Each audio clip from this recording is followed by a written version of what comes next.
omuduumizi w'amagye ku ntikko commander in chief ng'akozesa obuyinza bwe obumuwera ssemateeka mu article ya 17 emuwa obuyinza okuyita ejjezibizi. Bano baawummula naye bakyali mu jjezibizi betugenda okukozesa omulundi guno.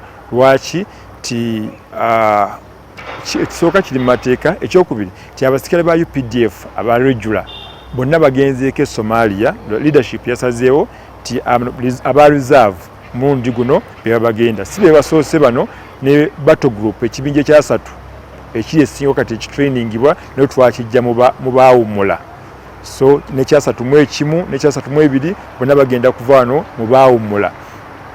Tulongera ku namba y'abantu 2753 bonna awamu mu ggwanga lyonna. Twataddewo centers ez'enjawulo, centers 15 ekakiri wano e Masindi, Nakasongola, e Masaka, Mbalala, Moroto, Bondo, Acholi, Lira, yonna centers twasaddeyo kyangwize abaawummula bano okubanga sente ebeera kumpi ne babeera baleme kutindiga ngendo mpanvu. Situlowooza nti kijja kubayamba. So bitwetaaga byebirwa, twetaaga nga tebannasusa myaka 55 nga baawummula bulungi.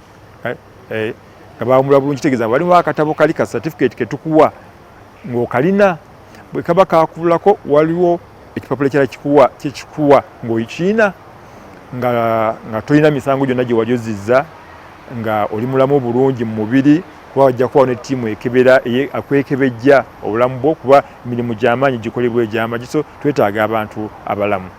Ate bwe mugenda ku interview bw'oyagala TV kida. Okay. This is for photo. This is my